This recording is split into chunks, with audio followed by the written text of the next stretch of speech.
Olá, eu sou Silviane Andrade. Que bom que estamos aqui para um papo sobre autismo e nós vamos falar um pouco agora sobre a agressividade no autismo. As formas de intervenção no autismo. Todo autista é agressivo? O que nós podemos fazer para diminuir esse nível de agressividade? Estamos aqui eu e a minha sócia Clarissa Leão para falar sobre esse tema.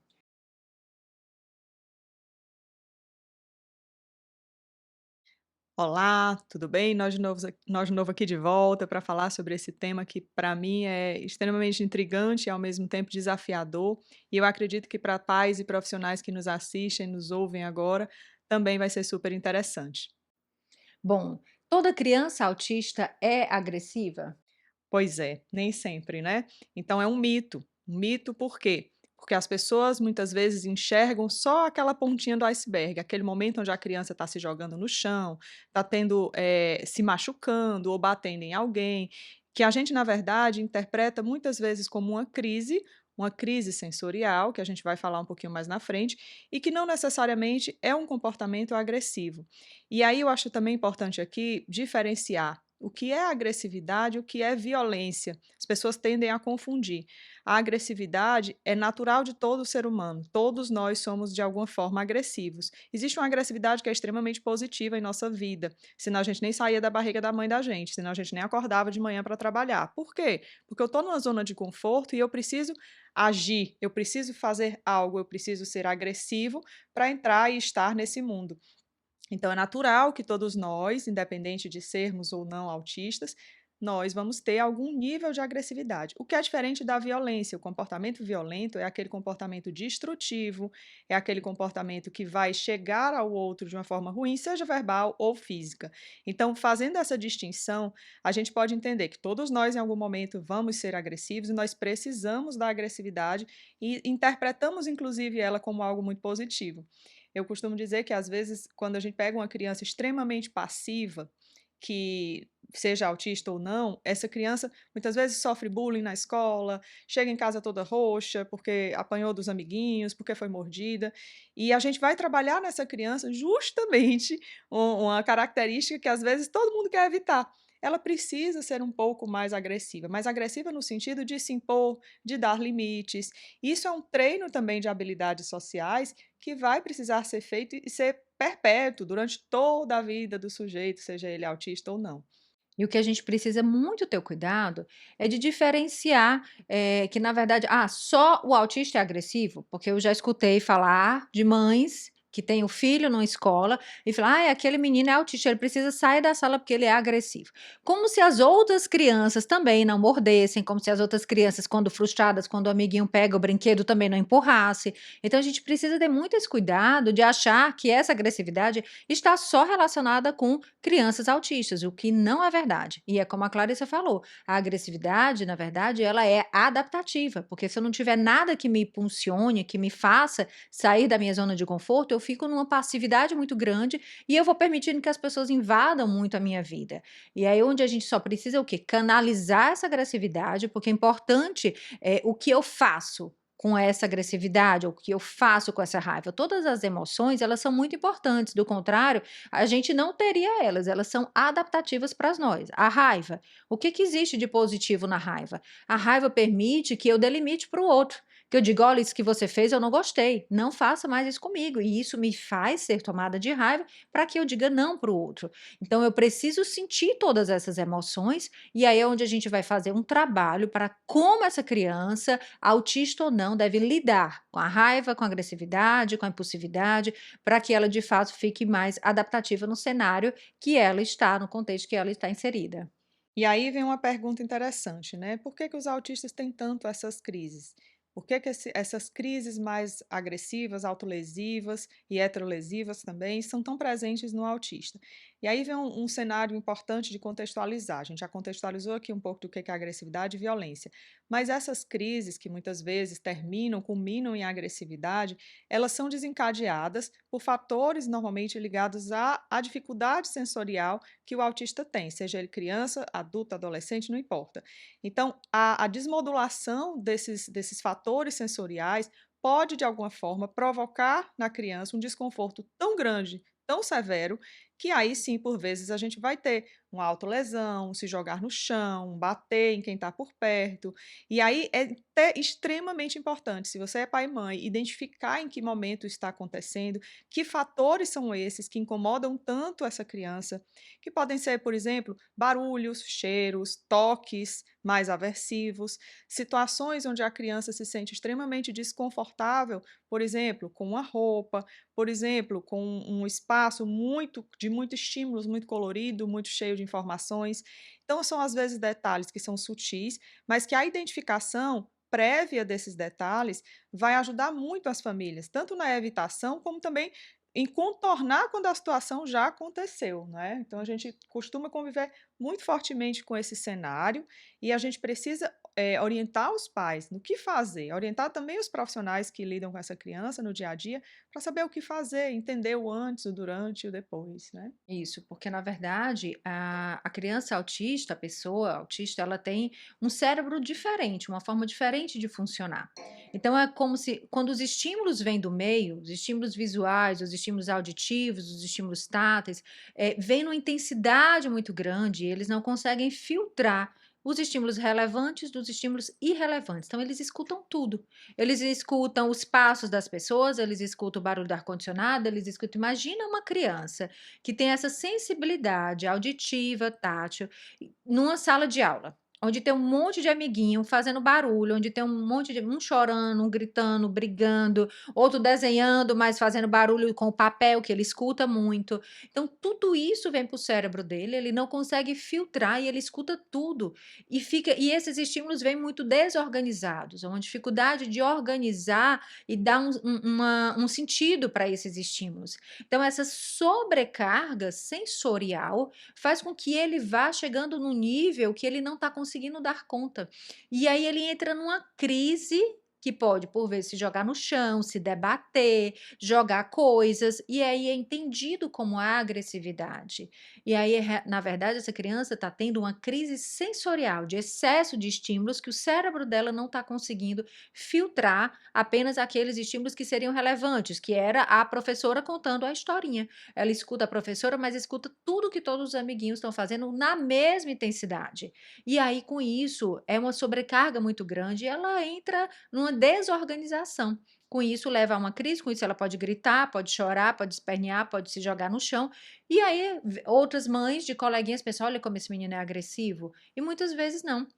E aí é onde eu preciso identificar, né, você que é pai, você que é profissional, identifique se a sua criança autista, ela tem essas desregulação sensorial, para que você possa explicar para a professora dela o que fazer nesse momento. Olha, quando ele tiver, vamos prestar atenção quando, porque existem mecanismos antes que eu posso identificar, antes da criança entrar em crise, porque daí eu já consigo evitar, eu posso tirar essa criança desse contexto, levar ela para o parquinho, levar para ela para uma sala na escola mais silenciosa, evitar de levar essa criança no shopping no sábado à tarde. Então, porque com isso eu evito essas crises sensoriais que por vezes são entendidas e compreendidas como agressividade. E aí, que tipo de intervenções a família pode procurar para auxiliar a sua criança que é muito mais agressiva ou a criança que tem mais crises com frequência? Então, assim, são várias. A gente já falou em outros momentos da equipe multidisciplinar. A equipe multidisciplinar é a equipe composta por psicólogos, fonoaudiólogos, terapeutas ocupacionais e tantos outros, e o médico, claro, que também está presente. E aí é importante que essa equipe inteira entenda em que áreas essa criança apresenta mais comportamentos agressivos. Então, por exemplo, a gente falou muito aqui da sobrecarga sensorial. Quem é o profissional que vai trabalhar com isso? É o terapeuta ocupacional. Ele parte de uma investigação inicial, ele parte de uma investigação muito precisa do que pode estar alterando aquele comportamento e que pode, de fato, uma intervenção pode, de fato, valer a pena naquele cenário. Da mesma forma, o fonoaudiólogo que vai entender, por exemplo, se a criança é não verbal, se a criança não se comunica, de que forma isso pode estar alterando o comportamento, de que forma isso pode estar gerando um incômodo tão grande que ela possa vir a apresentar comportamentos mais agressivos, e o psicólogo, que, claro, trabalha com o manejo do comportamento, que vai entender todo esse cenário do que aconteceu antes, quais são esses fatores, como a Silviane colocou, identificando esses fatores junto à família e, claro, evitando que a criança se exponha muito a situações de crise ou mesmo situações mais agressivas. O médico, o neurologista que acompanha a criança, neurologista infantil ou mesmo o psiquiatra, vão ser de extrema importância. Em alguns casos, a medicação é necessária.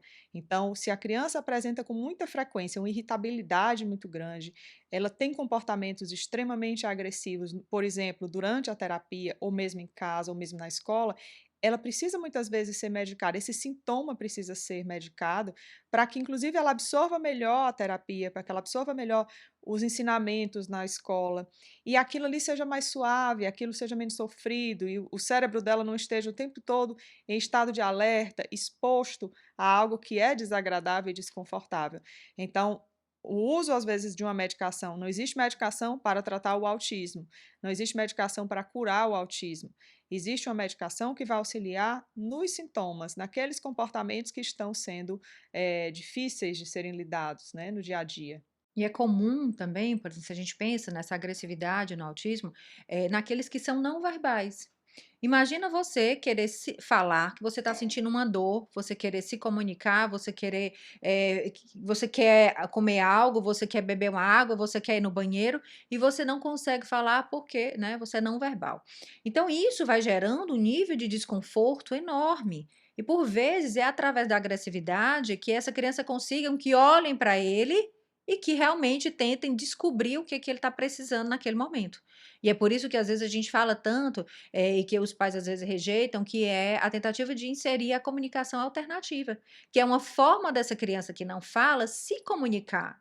Eu não me comunico só através da fala, eu me comunico através de gestos, de intenção, do apontar. E existe, né, as fonoaudiólogas trabalham muito bem, todo um trabalho que é feito de inserir essa comunicação alternativa, uma série de figuras, de imagens que ela pode ir apontando, ela pode construir frases, ela pode apontar cenas e situações que ela está sentindo, que ela quer expressar, e a partir daí, quando ela é melhor compreendida, ela não vai precisar usar dessa agressividade para ser vista, para que alguém atenda o que ela quer. Eu lembro muito bem de uma criança que eu acompanhei e a escola não aceitava que a gente utilizasse o PECS da criança, que é exatamente esse álbum com as imagens da comunicação alternativa dessa criança, e uma dificuldade muito grande. E essa mesma criança, na clínica, né, ela era atendida aqui na clínica por nós, ela estava na hora do intervalo entre uma sessão e outra, ela passando as páginas do álbum dela de imagens, e ela apontou para um biscoito. E na hora a mãe dela deu o biscoito, pronto. Agora imagina se ela não tendo esse recurso, ela querer dizer para a mãe dela que quer um biscoito, só que ela não fala. E no ambiente onde ela estava não existia nenhuma imagem, nenhuma figura que estivesse relacionada ao biscoito, né. Então com isso, a comunicação alternativa ajuda muito a criança a se comunicar de uma forma adaptativa, que ela não precisa usar da agressividade, de um comportamento inadequado para ela ser atendida naquilo que ela precisa. Então a gente tem que ter cuidado que às vezes isso também pode interferir, e daí é onde as pessoas acham: "Ah, a criança autista é mais agressiva". E às vezes a gente precisa ir atrás desses porquês. Essa criança não fala, essa criança tem desregulações sensoriais, essa criança tem alterações intestinais que traz para ela muito desconforto. É uma criança que é mais sensível a uma lactose, a um glúten, e aí por isso ela sente muito desconforto intestinal, isso deixa ela muito irritada, porque imagina você ficar com dor 24 horas, né. Então realmente a gente precisa investigar, para que as pessoas não fiquem associando autismo a uma maior agressividade. Existem situações que podem conduzir a criança autista a ficar mais irritada, mais agressiva, e por isso que a gente precisa olhar para isso, para tirar esses contextos que possam favorecer um comportamento mais adaptativo. E é interessante também, a Silviane tocou num ponto que eu queria até desenvolver ele, né. Muitas vezes a criança está tentando se comunicar de uma forma mais pacífica ou de uma forma mais tranquila, mais adaptada, e o pai e a mãe não estão percebendo, as pessoas que estão em volta não estão percebendo. Então ela tenta, ela dá alguns sinais, ela chama e a mãe está muito ocupada, o pai está muito ocupado e não respondem imediatamente àquele comportamento. Mas, na hora que ela vai lá e puxa o cabelo do irmão, todo mundo volta a olhar e diz: "Para fulano, não pode fazer isso com seu irmãozinho". E aí, naquele momento, ela recebeu finalmente a atenção.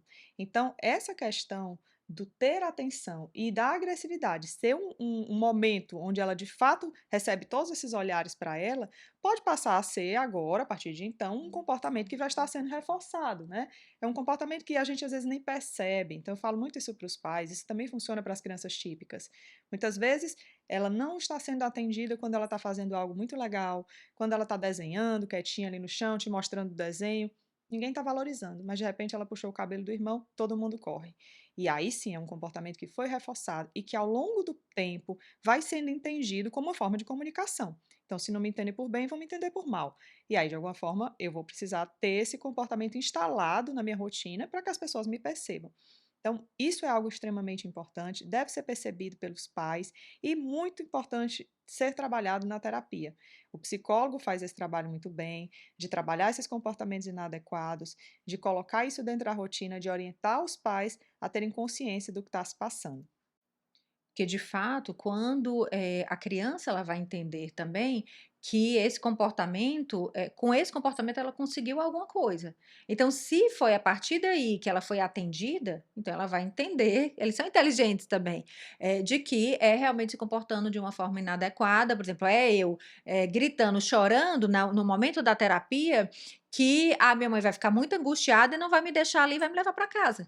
É eu chorando, esperneando, que a minha mãe não vai me deixar na escola e vai me levar de volta para casa, porque eu não estou querendo ficar na escola. Então, a criança pode usar desses comportamentos, mas o que eu estou dizendo, não só crianças autistas fazem isso, como a Clarissa citou. Também crianças típicas, elas também usam desse comportamento, muitas vezes da birra, muitas vezes para conseguir o que elas querem. E se de fato elas são atendidas, né? Na hora que eu estou no supermercado, eu estou lá antes do almoço e a minha filha quer um chocolate. Eu digo não. Ela se joga no chão no meio do supermercado. Eu fico apreensiva com aquela cena e dou o chocolate para ela. O que é que eu estou dizendo para ela? Faça birra que eu te atendo. Faça birra que você ganha o chocolate mesmo antes do almoço. Então ela vai aprender que essa é uma forma de se comunicar. E aí é onde é que eu falo. Aí os pais ficam tão perdidos porque passam a ser refém dos filhos, porque o filho vai fazer aquela cena em qualquer lugar. Então, a ideia de fato é a gente entender esses comportamentos agressivos, esses comportamentos de birra, esses comportamentos inadequados, entender as causas. Se é porque a criança não fala e ela não está sendo entendida, se é porque ela não quer fazer determinada coisa e ela se joga no chão para que as pessoas atendam o que ela quer, se é porque ela tem alterações intestinais e está com desconforto, se é porque ela está com alguma dor, se é porque ela está com excesso de estímulos sensoriais. Então, são N causas que a gente realmente precisa investigar junto à equipe que atende a criança, junto à escola, os pais principalmente, né? Eu acho que não existe ninguém que conheça mais a criança do que os pais, do que a mãe, né? Então, entendendo aí todos esses contextos e situações para que a gente de fato possa intervir corretamente para diminuir esses momentos de agressividade, fazem parte da natureza humana, mas eles precisam ser canalizados para que essa criança fique cada vez mais adaptada, porque com certeza esses comportamentos vão fazer com que ela seja isolada de um grupinho de crianças, ela seja exposta, e isso vai atrapalhar muito essa habilidade social, esse desenvolvimento dela. Eu espero que vocês tenham gostado. Como eu falei no começo, é um tema que realmente chama muita atenção e é importantíssimo que os pais e profissionais realmente falem sobre isso e tenham acesso a informações corretas sobre o que é a agressividade e como ela se manifesta na pessoa autista. Eu espero encontrar vocês nos próximos momentos de papo sobre autismo.